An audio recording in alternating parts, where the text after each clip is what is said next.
This podcast and the following message are made possible by Smart Image, helping clients centralize and share their stock photography, event images, creative projects, and more. Experience the time-saving simplicity of self-service access and optimized searching. Visit smartimage.com/NPR for a free trial. Hey everyone, it's Guy here. Just a quick note to tell you that we are away this week. We're at the TED Conference looking for great new talks for upcoming shows. But in the meantime, take a listen to this one from our archives. It's called The Money Paradox, and it's about the strange ways that money can motivate and trick and satisfy and even disappoint us. Here it is. This is the TED Radio Hour. Each week, groundbreaking TED Talks. TED Talks. TED. Technology. Entertainment. Design. Is that really what it stands for? I've never known that. Delivered at TED conferences around the world. The gift of the human imagination. We've had to believe in impossible things. The true nature of reality beckons from just beyond. Those talks, those ideas, adapted for radio. From NPR. I'm Guy Raz, and today on the show, the money paradox. Ideas around the way money captures all the contradictions of human psychology and why our brains might actually be built to deal with money very, very badly. So a couple of years ago, a group of psychologists wanted to know why money makes us behave in all sorts of weird ways. So they started with a question. What makes humans special? What makes us unique? Could you introduce yourself, please? Yeah, so I'm Laurie Santos. I'm a professor of psychology at Yale University, and I run the Yale Comparative Cognition Laboratory. Okay, the question again? What makes humans special? What makes us unique? And one of the ways we try to get at that question is to study how other animals think about the world, in particular how monkeys think about the world. Monkeys? Yeah. Because they're so similar to us? Yeah, we study monkeys for a couple reasons. I'm not inherently interested in how monkeys think. I'm really interested in using them as a window to figure out how humans think. And Laurie's work is about looking through that little monkey-shaped window and asking why humans make such big mistakes with money. Why we generate recessions and depressions and bankruptcy and Ponzi schemes and credit card debt. Yeah, we're kind of dumb. Like we make dumb... And that's kind of the puzzle, right? Is like sometimes our errors are systematic and predictable, even in the face of bad consequences. And that makes them really curious to a psychologist like me. Why is it that we keep doing dumb things in the face of bad consequences? Okay, to answer that question, let's head to the TED stage with Laurie Santos. You know, we're the smartest thing out there. Why can't we figure this out? In some sense, where do our mistakes really come from? And having thought about this a little bit, I see a couple different possibilities. One possibility is, in some sense, it's not really our fault. Because we're a smart species, we can actually create all kinds of environments that are super, super complicated, sometimes too complicated for us to even actually understand, even though we've actually created them. We create financial markets that are super complex. We create mortgage terms that we can't actually deal with. And of course, if we are put in environments where we can't deal with it, in some sense, makes sense that we actually might mess certain things up. If this was the case, we'd have a really easy solution to the problem of human error. We'd actually just say, okay, let's figure out the kinds of technologies we can't deal with, the kinds of environments that are bad, get rid of those, design things better, and we should be the noble species that we expect ourselves to be. But there's another possibility that I find a little bit more worrying, which is maybe it's not our environments that are messed up. Maybe it's actually us that's designed badly. So to test this theory out, whether the mistakes we make with money are somehow a flaw in our design, Laurie decided to introduce monkeys to money. It sounds like a strange concept, right? Putting monkeys and money together, but turns out not so strange. So how do you make a monkey use money? Well, we weren't sure how we could make monkeys use money when we first started these studies. And so we said, well, maybe we could give the monkeys something that worked like money. You know, if we gave them little tokens that worked like coins, would they treat it like money? Would they trade these tokens for food? So you're a monkey, right? And you've got this little metal token, and an experimenter walks up to your cage with a grape.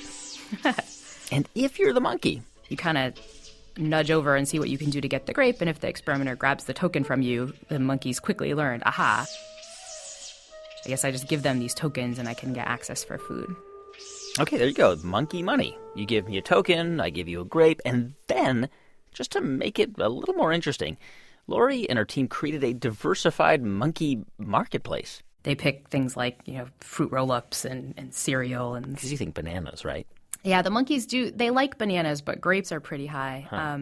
Our monkeys are a bit spoiled. And so over the course of a day, she'd have different experimenters sell the monkeys food at different prices. By changing the amount of food that each experimenter gave. So you send one guy into the cage, monkey gives him one token, monkey gets one grape. But then you send in a second guy, monkey gives him one token, and monkey gets 2 grapes for a token. Okay, so 2 different guys, both charging 1 token, but one gives you 1 grape, the other gives you 2. So the monkeys can actually learn who got the better deal. And so Lori's question was, Do they do the rational thing? So do they go for the most food? Do they go for the best prices? Do they go for the best option even over risk? And the surprising thing was in all of those cases, the monkeys seemed pretty rational. So if an experimenter started offering more than they were offering on previous trials, the monkeys liked that. They considered it like a sale and would shop more at that human experimenter. And the monkeys also took into account how risky the person was. If the person did something different from trial to trial, didn't give what they said they were going to give, then the monkeys took that into account on future trials as well. okay, this does not sound dumb to me. This sounds very smart. This sounds pretty smart. And I guess the message that we got pretty quickly was that the monkeys are smart in lots of the same cases that humans are smart. I mean, these are the sorts of rational things that humans do in their own markets. What we were really interested in, though, was whether the monkeys would show the same errors that humans show in the markets, too. So are they irrational in the cases where humans are irrational? And so to answer that question, the researchers decided to test out something called prospect theory on the monkeys. And prospect theory, in simple terms, says that humans are wired to avoid risk, specifically losses. Anyway, Lori's team wanted to figure out if monkeys, like humans, make irrational decisions because they are afraid to lose stuff. So they went back to the monkey lab. And so here's what the monkeys might face. They might get a choice between an experimenter who looks like he's going to give 3 pieces of food. But in the end, when the monkey trades with him, he takes one away and gives the monkeys only 2. So 2 pieces of food are pretty good, but the monkeys get less than they expect. We'd compare how the monkeys did with this guy versus a different guy who started off with 1 piece of food. But that guy would then give an extra one that the monkeys didn't expect. So if you're being rational, you shouldn't care between the 2 guys. They each give you 2. You should just kind of shop at them at chance. Who cares? They're giving you the same amount. But if you're paying attention to the reference point, what you started with, the first guy seems like a bad deal. He took 1 away. You thought you were going to get 3, and you only got 2. And what we find is that the monkeys pay attention to what humans pay attention to, which is the status quo. If you're getting less than you expect, it seems like a bad deal, even if the overall absolute amount that you get is still pretty good.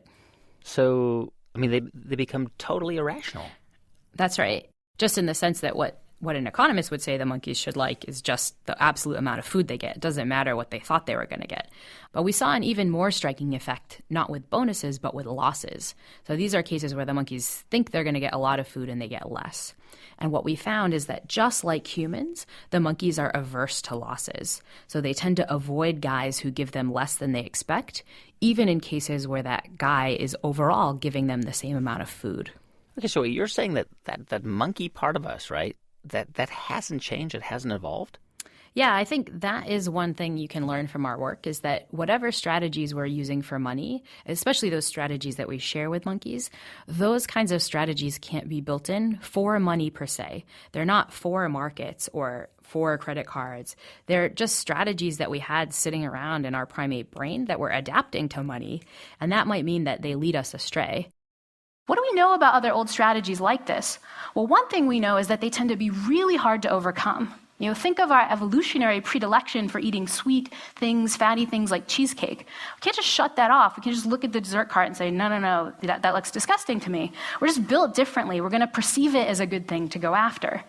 My guess is that the same thing is going to be true when humans are perceiving different financial decisions. When you're watching your stocks plummet into the red, when you're watching your house price go down, you're not going to be able to see that in anything but old evolutionary terms.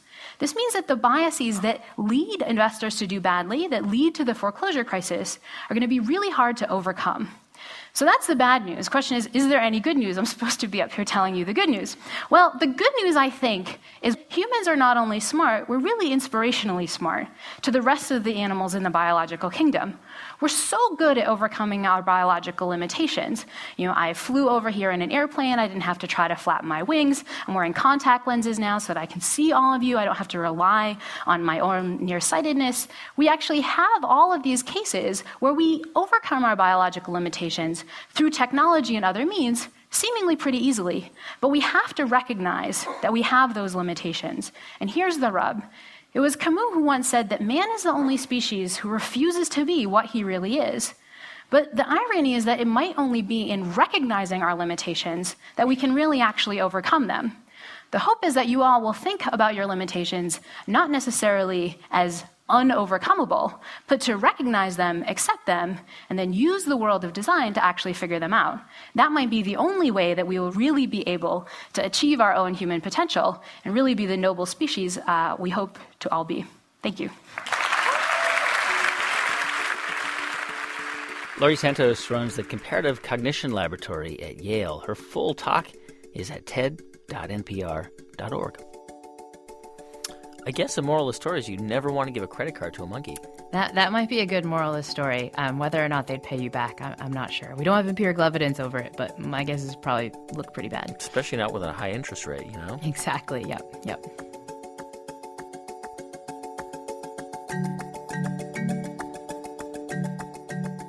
So, Keith, you've worked on some of this with Laurie? Yeah, we've done a lot of work together on capuchins and money. This is Keith Chen. He's a friend of Laurie's from college. And I'm an associate professor of economics here at UCLA in the Anderson School. But one of the things Keith noticed working with those monkeys is that it's very, very difficult to get them to save for the future. And it's hard to get certain people to save for the future, too. But only certain people. So, the recent financial crisis really kind of hit home with this, really, really stark fact, which is there are countries around the world that just seem similar on so many dimensions, but which display radically different savings behavior. And Keith is talking about rich countries, OECD countries, with stable governments, stable economies, good education systems, but whose citizens do not save money in the same way. So there can be, in any given year, an OECD country which is saving over 25% of its GDP, 40% of its GDP. So like Japan or China or the Scandinavian countries, while there are other ones, like the United States, for example, that barely cracks 10%. So the issue for Keith, and for a lot of economists who've been looking at this issue for decades, is why? Why do we see such radically different savings behavior across countries? Keith was exploring just that question when he came up with kind of a crazy idea that directly connects the way you save money with the language you speak. We'll explain in a moment. I'm Guy Raz, and this is the TED Radio Hour from NPR.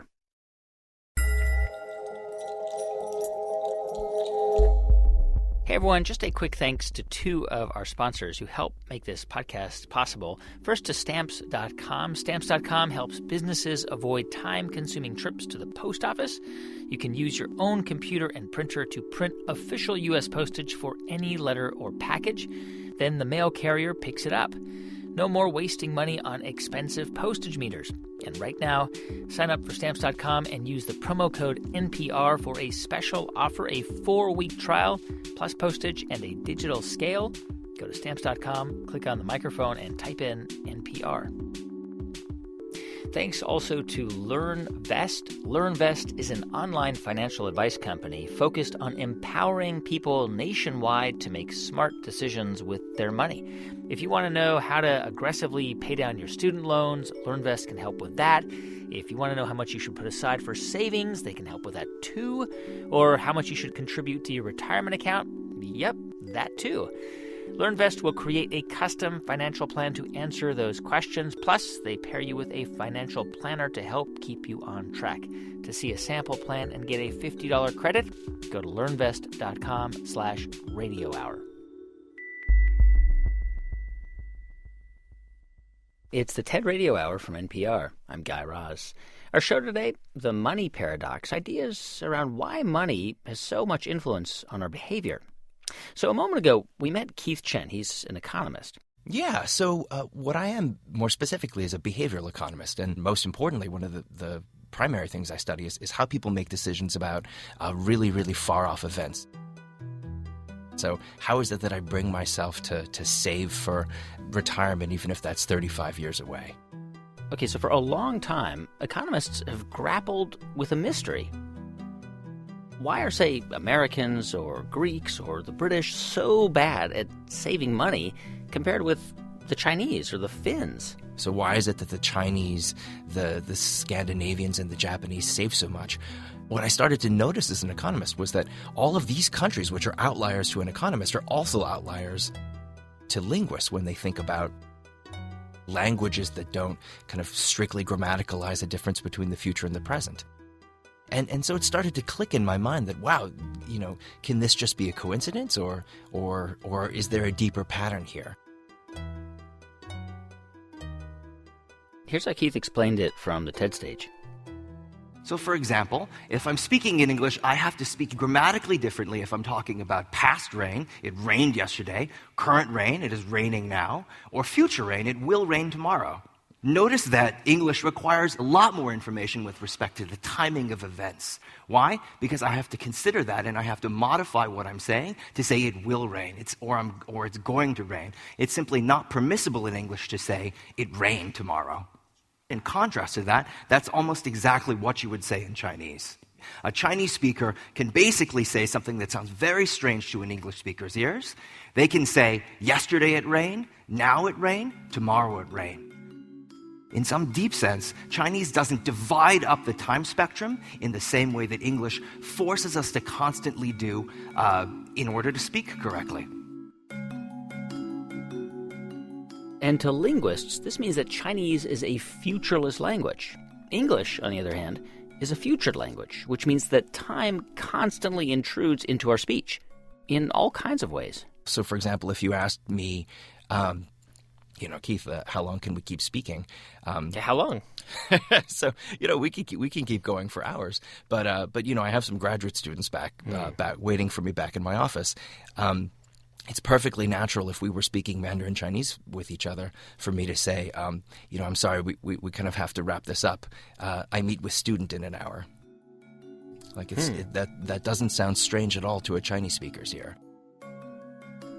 And that led Keith to an intriguing hypothesis. Could how you speak about time affect the way you think about money?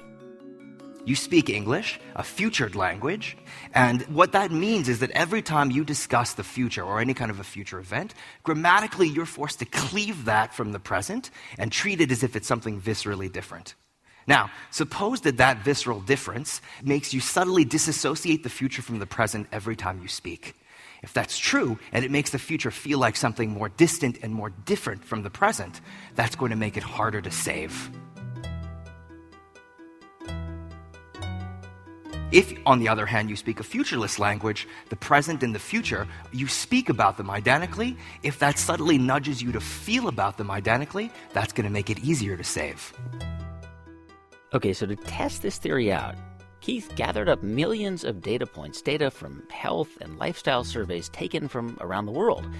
And then he controlled for religion, sex, and family size. Imagine two families that have exactly the same number of children. The heads of households are exactly the same age. They've gotten exactly the same number of years of education, have the same type of college degree. They find themselves in the same income decile. They live within miles of each other. But the languages that these two families speak at home, one of these languages equates the future and the present, and one of these languages separates the future and the present in their grammar. Now, even after all of this granular level of control, do futureless language speakers seem to save more? Yes. Futureless language speakers, even after this level of control, are 30% more likely to report having saved in any given year.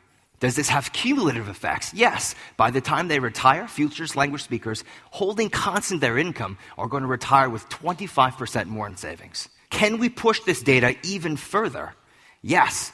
Think about smoking, for example. Smoking is in some deep sense negative savings, right? If savings is current pain in exchange for future pleasure, smoking is just the opposite. It's current pleasure in exchange for future pain. What we should expect then is the opposite effect, and that's exactly what we find. Futureless language speakers are 20 to 24% less likely to be smoking at a given point in time compared to identical families, and they're going to be 13 to 70% less likely to be obese by the time they retire, and they're going to report being 21% more likely to have used a condom in their last sexual encounter. I could go on and on with the list of differences that you can find. It's almost impossible not to find a savings behavior for which this strong effect isn't present. That is insane. I mean, that is crazy to me that the language somebody speaks can determine. But, I mean, you know, when you think about it, it can make perfect sense. Like, it's a really hard problem to think about. Money issues are difficult. Like, do I save in a Roth? Do I save in a standard 401k? Like, how much should I save? Should I save in stocks? Should I save in bonds? And it just sounds like way out there, like way out into the future. Yeah, exactly. It's far away. It's abstract. It's difficult for you to visualize exactly why you're saving now. So, like, what could people who have, futured language, like, how do you fix it? Like, how do you get them to save better if, like baked into the language is this problem? Yeah, so my ultimate goal with a lot of this research is to really uncover the subtle things which nudge us to thinking about problems in one way or the other. And there's actually some fascinating work by a psychologist at the University of Pennsylvania, who he got a company to do some interesting things to people's 401k forms. So you go in to work one day and they ask you, how much of your salary would you like set aside for your retirement account? And what this psychologist did was, in one condition, he put your picture from the kind of corporate Facebook in the upper right-hand side of the form. That he did to half of the people. To the other half of the people, he put an aged version of your picture, a digitally aged version of your picture in the upper right-hand side of the form. And what he found is that people who had to stare at their future selves saved a lot more than people who were staring at their current selves while making this decision. Wow. That's amazing. So I would certainly never recommend that we abandon English, for example, for Finnish or something like that. But I think that becoming more aware and understanding exactly why it is that we allow kind of subtle nudges of our language to kind of affect our decision-making, in the end will result in tools that'll help us kind of be better stewards of our own futures. Keith Chen, a lot of economists believe that his groundbreaking research could change the way we think about savings. Check out his full talk at TED.com. So the way we behave when it comes to money includes all kinds of contradictions, right? Like being really cautious with our money one day and then really risky with it on another day, or being generous sometimes and then really greedy at other times. And that tension is what led Paul Piff to embark on a very unusual experiment. He's a psychologist at Berkeley. What I do is study what makes people cooperative and kind toward others versus selfish and greedy. And in a lot of his studies, he asks, are rich people meaner than the rest of us? And I've always wanted to run a study on what makes people drive the way that they do. Paul and his colleagues tested an idea that you might already know instinctively, that people who drive really expensive cars are often the biggest jerks on the road. And we actually literally had coders hiding behind bushes, coding the kind of cars that were coming down the roadway. So how expensive is this car? And they were coding whether the driver of that car proceeds to stop. This is just some like dude from your lab at the crosswalk? Some dude from our lab who's posing as a pedestrian waiting to cross at a crosswalk of a busy roadway. Now, this is in California, where if you do not stop for a pedestrian at a crosswalk, you're breaking the law. And what we found was that 50% of those most expensive vehicles broke the law, whereas none, zero, not a single one of those least expensive cars did so. Okay, so what does this prove anyway? Well, it turns out you can take almost anyone, put them in a lab, and in just a few minutes, you can make them feel and act like they are both rich and mean. Here's Paul Piff on the TED stage. I want you to, for a moment, think about playing a game of Monopoly. Except this game's been rigged, and you've got the upper hand.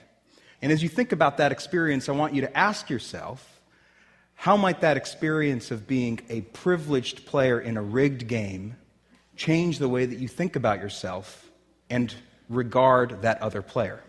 So we ran a study on the UC Berkeley campus to look at exactly that question. We brought in more than 100 pairs of strangers into the lab. Is it my role?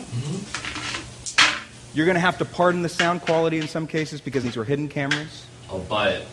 With the flip of a coin, we randomly assigned one of the two to be a rich player in a rigged game. I'm going to build. They got 2 times as much money.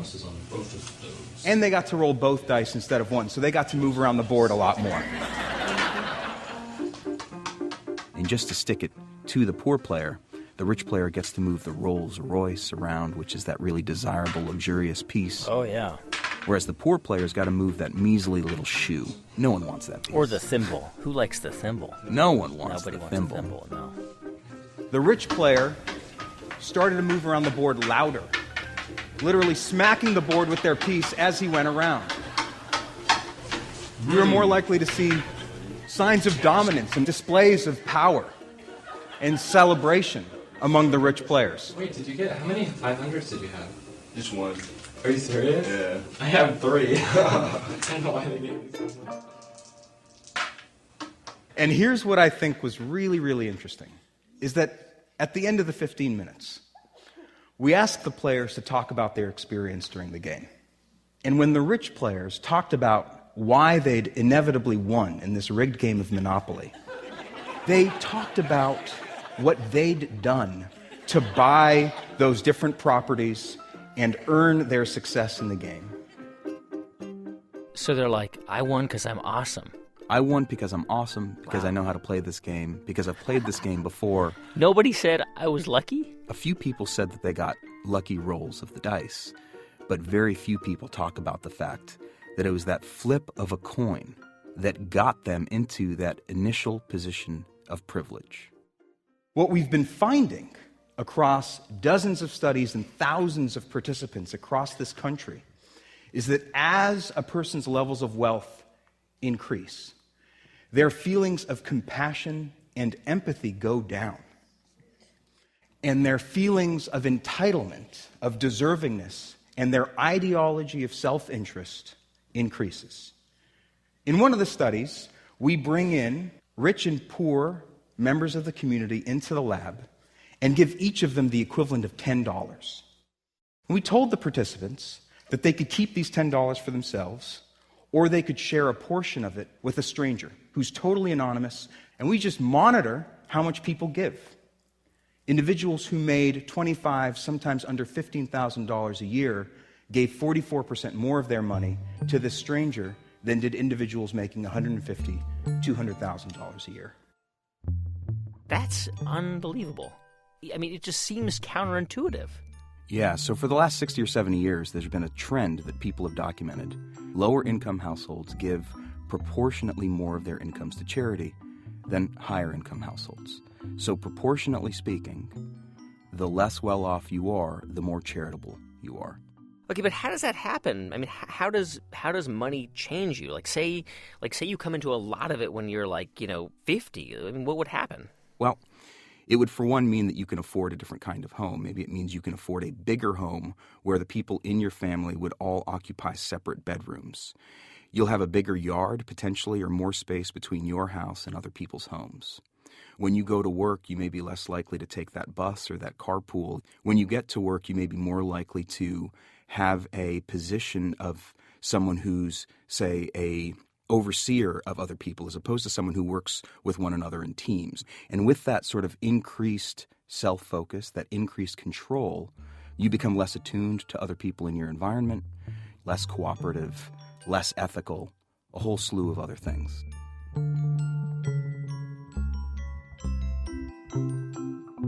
We ran another study where we looked at whether people would be inclined to take candy from a jar of candy that we explicitly identified as being reserved for children. Participating, I'm not kidding, I know it sounds like I'm making a joke. We explicitly told participants, this jar of candy is for children participating in a developmental lab nearby. They're in studies, this is for them, and we just monitored how much candy participants took. Participants who felt rich took 2 times as much candy as participants who felt poor. Now, I don't mean to suggest that it's only wealthy people who show these patterns of behavior. Not at all. In fact, I think that we all, in our day-to-day, minute-by-minute lives, struggle with these competing motivations of when or if to put our own interests above the interests of other people. And that's understandable because the American dream is an idea in which we all have an equal opportunity to succeed and prosper. And a piece of that means that sometimes you need to put your own interests above the interests and well-being of other people around you.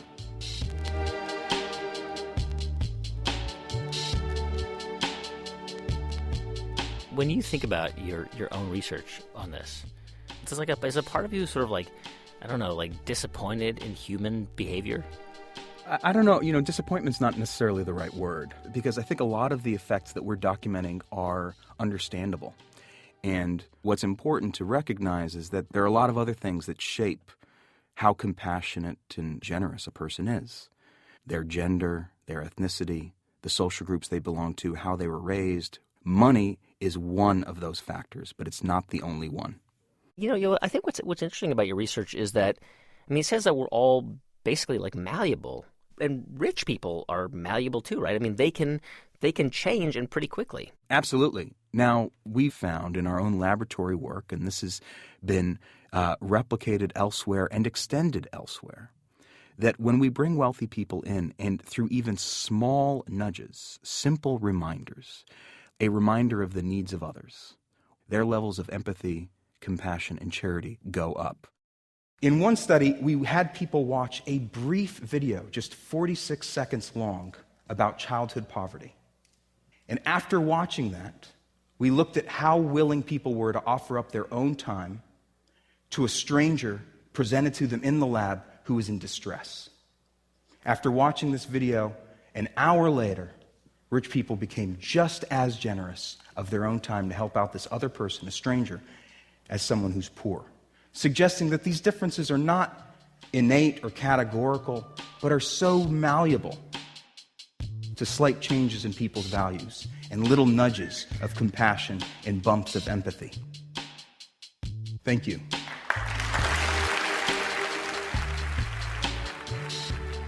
Paul Piff, he's a social psychologist at the University of California, Berkeley. You can check out his entire talk at TED.com. More on the money paradox in a moment. I'm Guy Raz, and you're listening to the TED Radio Hour from NPR.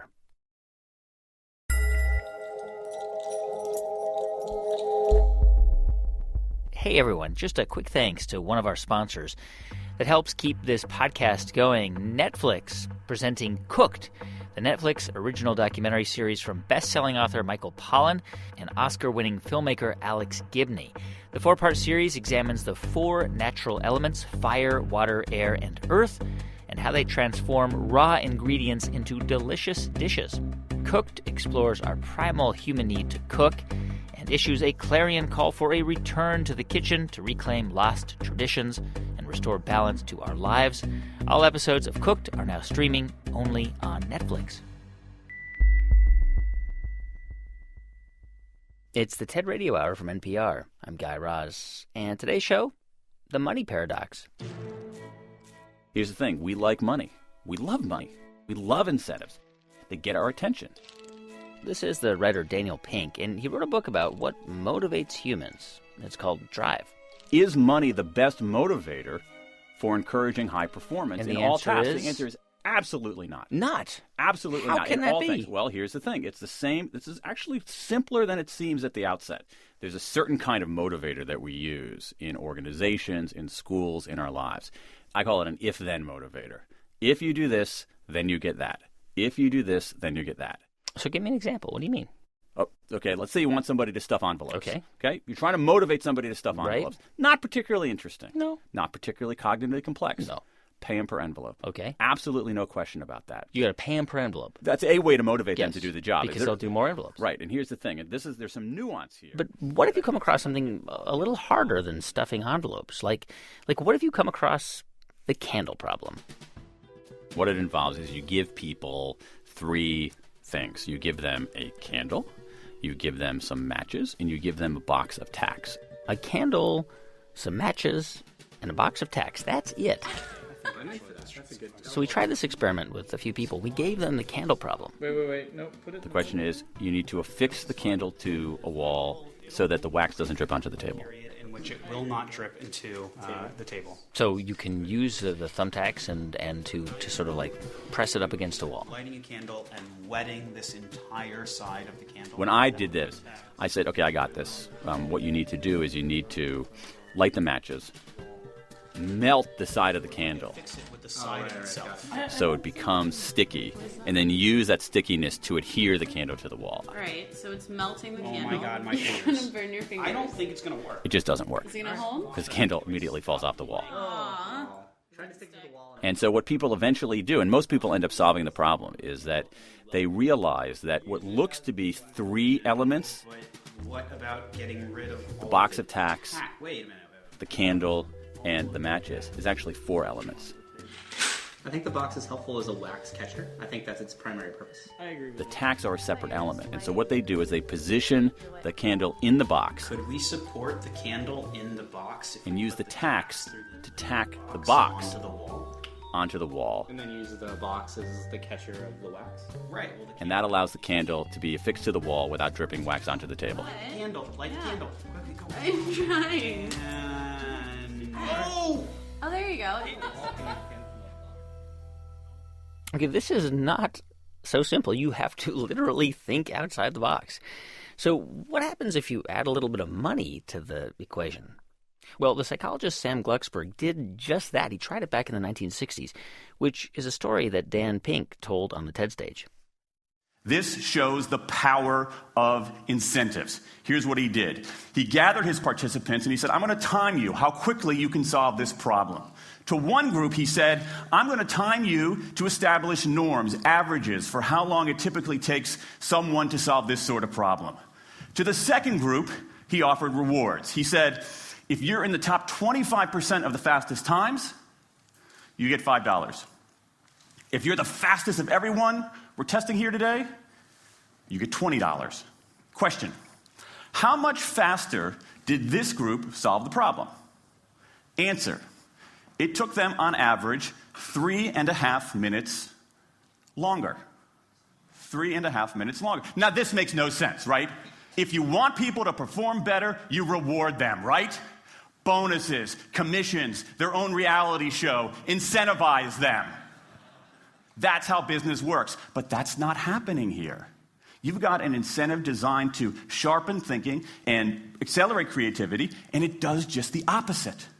It dulls thinking and blocks creativity. And what's interesting about this experiment is that it's not an aberration. This has been replicated over and over and over again for nearly 40 years. These contingent motivators. If you do this, then you get that. work in some circumstances, but for a lot of tasks, they actually either don't work or often they do harm. What explains that? What explains it is the power of if-then rewards and the power of these kinds of incentives. We love them. They get our attention, okay? Our eyes widen, but more important, our focus narrows. That's actually good for some things, but for a creative problem, it actually inhibits you. It's actually a bad incentive. Right. To offer money in this case is a bad thing. Yeah. And this idea has been tested in all sorts of ways at the London School of Economics, at MIT, Carnegie Mellon, the University of Chicago. The list goes on. And every single experiment came up with the same answer, that money actually narrows our focus and restricts our creativity. Let me tell you why this is so important. That routine, rule-based, left-brain work, certain kinds of accounting, certain kinds of financial analysis, certain kinds of computer programming has become fairly easy to outsource, fairly easy to automate. Software can do it faster. Low-cost providers around the world can do it cheaper. So what really matters are the more right-brain, creative, conceptual kinds of abilities. Think about your own work.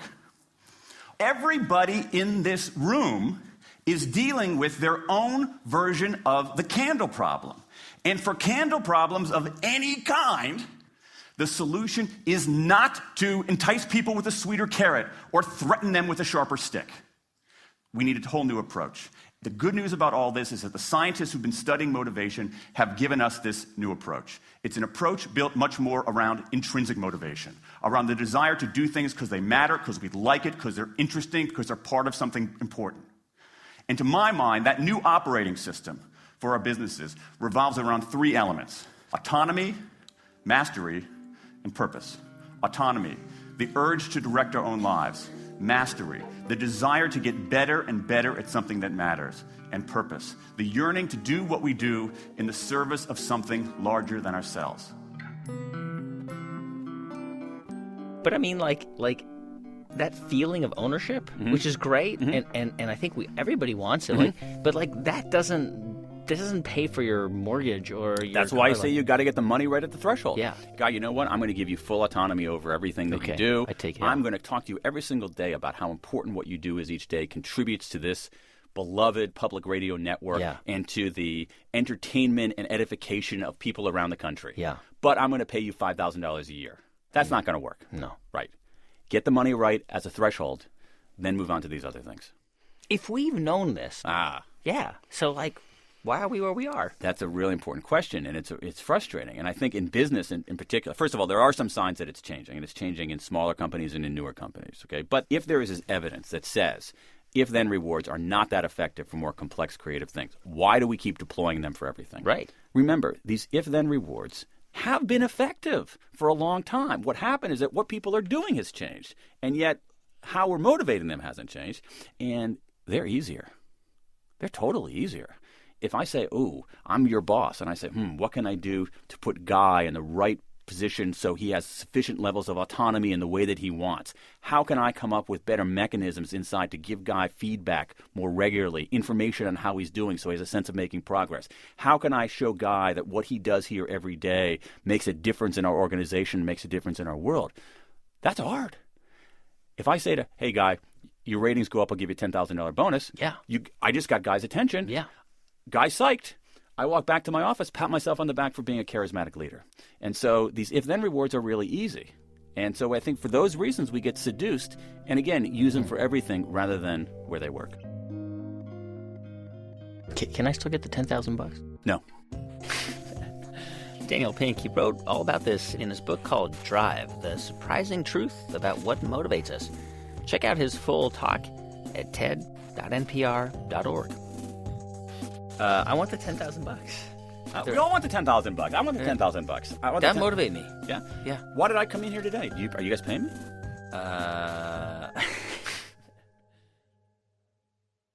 What is the one thing that money cannot buy? Despite the best efforts of social scientists and humans throughout history, I think the one thing money really has not been able to buy us is love. Can't buy us love. All right, so the Beatles were right. Right. And it can't buy happiness, obviously, right? It can, oddly enough. It's just the way we usually use our money doesn't seem to do much for our happiness. So this is Michael Norton. He's a professor at the Harvard Business School. And how could money buy happiness? Here's how Michael explains it in his TED Talk. So I want to talk today about money and happiness, which are two things that a lot of us spend a lot of our time thinking about, either trying to earn them or trying to increase them. And a lot of us resonate with this phrase, so we see it in religions and self-help books, that money can't buy happiness. And I want to suggest today that, in fact, that's wrong, and that I'm at a business school, so that's what we do, so that's wrong. And in fact, if you think that, you're actually just not spending it right, so that instead of spending it the way you usually spend it, maybe if you spent it differently, that might work a little bit better. And before I tell you the ways that you can spend it that will make you happier, let's think about the ways we usually spend it that don't, in fact, make us happier. We had a little natural experiment. So CNN a little while ago wrote this interesting article on what happens to people when they win the lottery. Turns out people think when they win the lottery their lives are going to be amazing. This article is about how their lives get ruined. So what happens when people win the lottery is, number one, they spend all the money and go into debt. And number two, all of their friends and everyone they've ever met find them and bug them for money. And it ruins their social relationships, in fact. So they have more debt and worse friendships than they had before they won the lottery. What was interesting about the article was people started commenting on the article, readers of the thing. And instead of talking about how it had made them realize that money doesn't lead to happiness, everyone instantly started saying, you know what I would do if I won the lottery? If you're lucky enough to win $5 million and you get that huge giant check, which would be amazing. Yeah, sounds great. We as social scientists would treat everyone who won $5 million the same. We would say, imagine that you won $5 million and one person bought a hot air balloon, one person used the money and gave it all to charity, one person put it in a pile and burned it. Now, there's no way at the end of the year that those three people would have had the same year, and yet on their income tax return, it would say they had the same year if all we looked at was the amount of money they had. And the very simple intuition we had was, I bet what they did with the money probably matters in terms of how much happiness they got out of it. Let's look at what people do with their money and see if it makes a difference. So the first way that we did this, on one Vancouver morning, we went out on the campus at University of British Columbia, and we approached people and said, do you want to be in an experiment? And they said yes. We asked them how happy they were, and then we gave them an envelope. And one of the envelopes had things in it that said, by 5 p.m. today, spend this money on yourself. So we gave some examples of what you could spend it on. Other people in the morning got a slip of paper that said, by 5 p.m. today, spend this money on somebody else. So what did they do with the money? So imagine you got $5 or $20 for yourself today in an envelope from a stranger, and they said, spend it on yourself. Okay. You might think you'd do something interesting and unusual with it, but what we found is, if you get $5 or $20, the first thing you do is you kind of put it in your wallet, and it just becomes business as usual. And that's exactly what people did. They bought stuff like makeup, and they bought things like a coffee for themselves. They just used it on things they would usually buy. And what about the other people? People who we told to spend on other people did different interesting things. So, for example, one woman bought a stuffed animal for her niece. Many people gave money to homeless people. They gave money to street performers. And we think that part of what happens is it makes you think about your money differently than you usually do. It's as though it's a totally separate account of money, and you make sure you follow through on that. So at the end of the day, you called them up and what'd you ask them? We said, on a scale from 1 to 10, how happy are you right now? Simplest question we could think of. If I asked you how happy are you on a scale from 1 to 10, most people in America and in Canada, where we did the study, will say something like 7, 8, or 9. What we find is that people who spent money on themselves, they're the same as they were in the morning. In other words, there's no real impact to spending money on yourself. It's not bad. They were 7 in the morning, and in the evening after they spent the money on themselves were a 7. That's exactly right. But it turns out that people who we gave money to spend on somebody else, those people, if they were a 7 in the morning, they're kind of like an 8 now. It doesn't make them the happiest person in the world, but it does have consistently, in experiment after experiment, a positive effect on your happiness to spend on somebody else.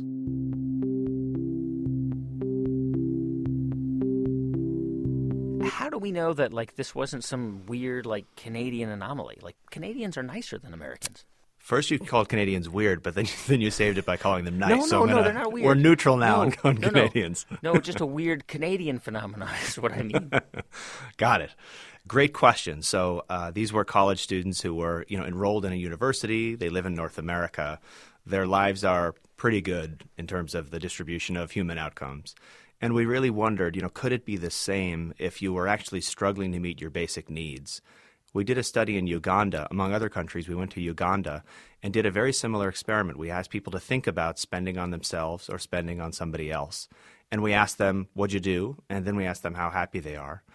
And even though Uganda, on average, is an incredibly much poorer country than Canada, we still see that spending money on yourself doesn't do much for you, and spending on other people seems to have an impact on how happy you are. So this is a quantifiable fact. Like, if people spend it on other people or on charity, it will make them happier. Like, that's true? That's an absolute truth?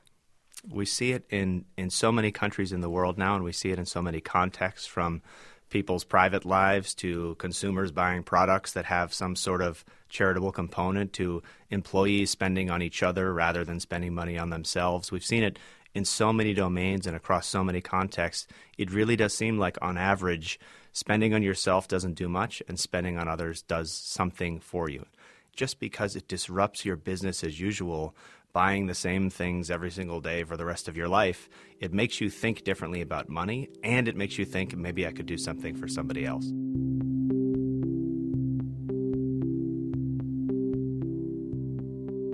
What we see again, though, is that the specific way that you spend on other people isn't nearly as important as the fact that you spend on other people in order to make yourself happy, which is really quite important. So you don't have to do amazing things with your money to make yourself happy. You can do small, trivial things and yet still get these benefits from doing this.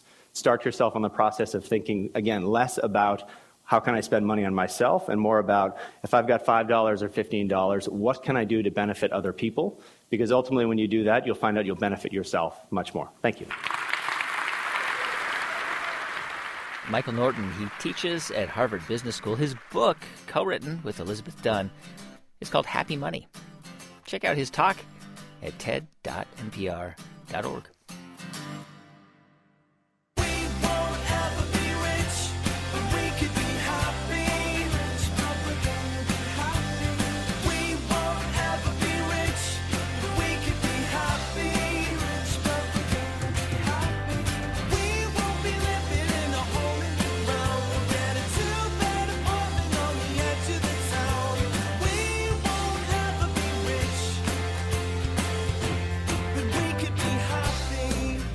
Hey, thanks for listening to our show on the money paradox this week. If you missed any of it, or you want to hear more, or you want to find out more about who was on it, you can visit ted.npr.org. You can also find many, many more TED Talks at ted.com, and you can download this program through iTunes or through the NPR smartphone app. Our program was produced by Jeff Rogers, Brent Bachman, Megan Kane, Neva Grant, and Sanaz Meshkinpour, with help from Daniel Shukin, Portia Robertson-Migas, and Eric Newsom. Our intern is Rund Abdel Fattah. Thanks to our partners at TED, Chris Anderson, Jude Cohen, Darren Triff, and Janet Lee. I'm Guy Raz. You've been listening to Ideas Worth Spreading here on the TED Radio Hour from NPR.